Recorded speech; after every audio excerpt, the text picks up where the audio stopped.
everyone, welcome to Tigner Adventures. We are at Lone Rock at Lake Powell. This is in the Glen Canyon National Recreation Area, and we are down here on the beach. You can see the water right there. However, I mean, it's down there a ways. The water used to be all the way around Lone Rock out there, and now it's all dry. So, but it's beautiful. This is our first time, and so we love it. Yep. And we don't know any different. This is as close as we're going to get to. We're on a fairly solid area. I know there's some things down there by the water, but we just don't want to take a chance. I couldn't really figure out a way to get down there with the motorhome, and we're up here by some other big rigs, so always that makes you that makes you feel a little bit better. Yeah. So what we're going to do in this video is we're going to give you 5 things that you should be paying attention to if you want to stay here at Lone Rock, and so we're going to try to pass some. Yeah, we're going to try to pass some of that information on to you. So big cat box out here. Oh my. Yeah, Tansy's like, whoa, what is it? This isn't quite like the forest that we had up by the Grand Canyon. So anyway, but we are in Utah now. We're in Lone Rock. This portion of it is in Utah. And the visitor center for this is in actually Page, which is about 8 miles down the road from where we're at right now. Oh, and before we get started, I do want to thank those that are subscribers to our channel already and support us. And just to let the others of you know that we do have information in our description below about different associate links that we have there. It doesn't cost you anything to use those associate links. We do have an Amazon one that has a general link there that you can go out and get anything with, and we get a little bit of credit for that. It doesn't cost you anything. When we do different videos that have things in our videos, then we also list those there also. All right, let's get started. Number 1, this area is the Glen Canyon Recreation Area, and it is part of the National Park Service. So that means you do have to pay an entrance fee to get in. They have this nice entrance fee station here. They also have a kiosk on the other side. Makes it really simple. But here is a list of the costs. The best thing to do is to buy an annual pass that lets you in and out as much as you want through the whole year. But if you don't want to spend that money and it's just a one-time thing, then you could go with the weekly pass. But this pass is required just to get into, it's a day use type setup. So just to get in costs you this pass. And then after that, if you're going to actually stay the night like we are, then we're going to do a camping pass. Now, one of the things that's nice about an annual pass, if you're a senior, that means you're 62 or older, is when you buy the pass, you only buy it one time, and it's good for lifetime, for the rest of your life anyway. So anyway, but one of the cool perks of that pass is that you get half off camping on most federal campgrounds. So that's BLM, U.S. Forest Service, National Park Service. You get 50% off. So even though at this time this is costing $14 a night, we are getting this for $7 per night. So we have made it through the payment station, and we are now pulling over into this one little area because we're going to move on to number 2, which is camping. So the whole idea of coming to Lone Rock, at least for us, is to camp out on the beach. However, there's a lot of deep sand out there, and we've heard of a lot of people getting stuck. And so we want to make sure that we are not one of those. And so we have pulled into this lot here to disconnect our car. It only takes a couple minutes to disconnect, so it's really easy for us to just take it and go scout things out before we actually have to pull the rig down there. And then that way we can kind of make sure things are going to be great and we're not going to get stuck. Now, if you look on the left side of this area we're parked in, it's where the dump station is. They do have potable, clean drinking water right there, along with the dump station. But if we decide we don't want to go down on the sand, we can't make it or whatever, then where we're parked right now is we can stay up here. We do not have to go down by the beach. There's actually 2 lots up here that we can actually park by and be safe. All right, but in our case, we're going to go check it out first. And if everything checks out, then we'll go ahead and move down towards the beach.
So this is marked with the cones. It's just got this one little bad spot right here. So if you gun it through there, you can do pretty good. A little tough with our bikes, but there are a couple trailers that are on the beach that were pulled down here. I definitely wouldn't take a motorhome down here. Be careful if it goes from the hard pack like this, and then it's a big, this is a shorter route out there, but there's a lot of sand that has been drifted right there. And if you don't pay attention to that and you decide this is where you want to go instead of where the cones have been marked, then this is what happens. They decided to try it and they end up getting stuck. Even four-wheel drives have had a tough time getting through that. It is just very, very soft.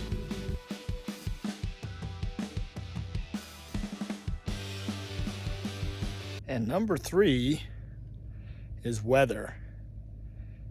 You cannot predict it. They try, but it's always changing. And one thing to expect here is that the wind is always blowing. It just depends on how much.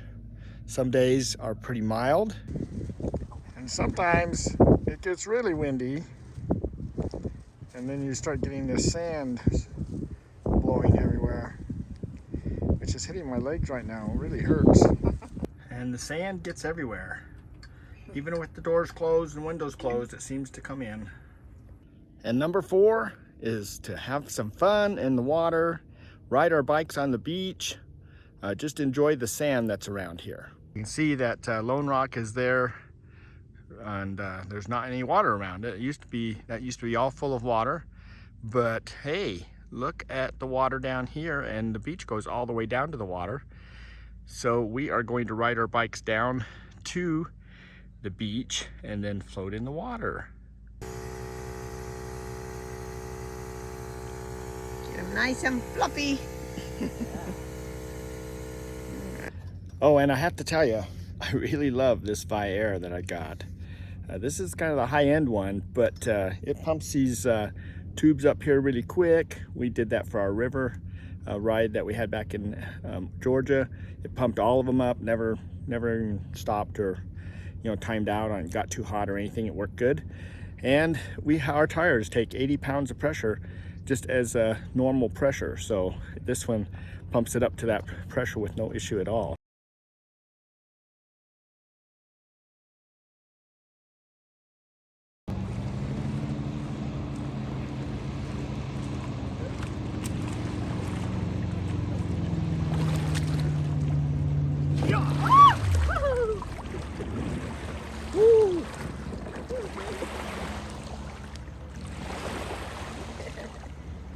Another great adventure!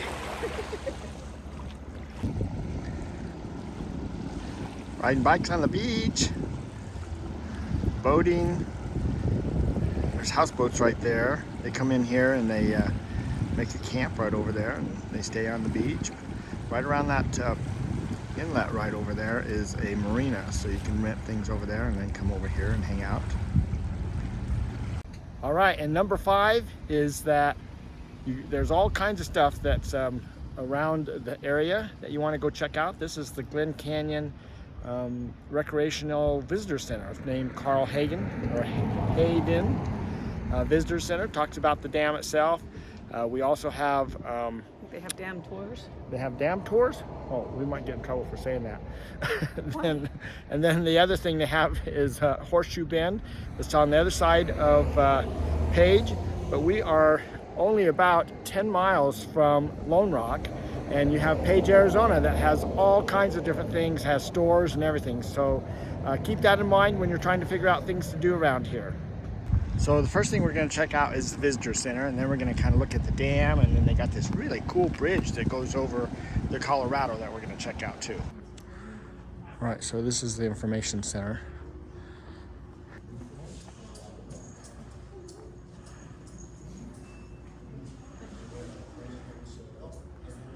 All right, so here is that bridge. I was saying it's pretty impressive. So this bridge was built in 1959, and after that was built, then they were able to start construction on the dam which is 700 feet high. Wow, pretty impressive dam. When Lake Powell is full, it's backed up 186 miles. So this is where we are on this map. And you can see how the water backs up through all the different canyons and keeps on going. Lone Rock is right over here. Oh, really? So this is where we're at right now, and this is where Lone Rock is right here. So you can see the water's only up to about here right now, but it normally goes all the way up into here. 30 million people depend on this water every day. Nice view of the dam and the bridge that's over it. That bridge was the highest bridge ever at the time it was built. Colorado River, we have kayakers and boaters down there. And if we follow this down, there's another boat and a few boats actually, and they're going down around the bend. There are a lot of hikes around this whole area, and if you use an app, I use this app called All Trails. You can see it here. You can find all the different types of hikes that are around here. You got Horseshoe Bend, you have this overlook. It all has how long they are. So it's really a nice little app, but there's tons of hiking that you can do while you're here. So we did the overlook hike. This is a branch off of it that you can go, and they have all these little cairns kind of showing you the way, and they've kind of marked the path out really good. It says 1 mile. But it's a 1 mile hike, so you're just a little bit closer to the canyon. Just a different type of overlook. But there's the scenery. Oh.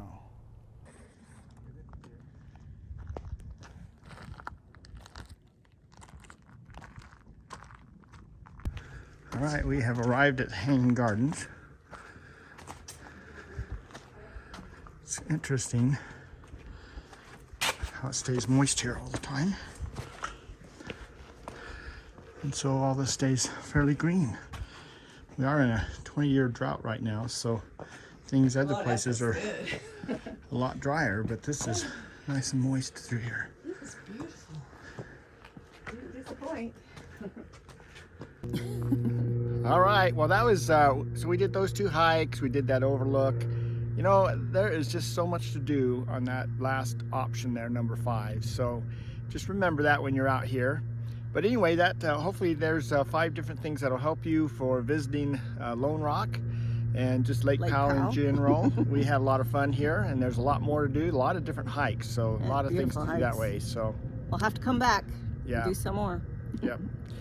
So anyway, that ends this video. So thanks for watching, and we'll hope to see you down the road. Our next video, we're actually heading from here up into Kanab and over into St. George. So we'll be doing something along that lines up in that area. So, you know, hopefully we'll see you on the road somewhere. And if not, then we'll see you on one of those videos. So take care. Bye.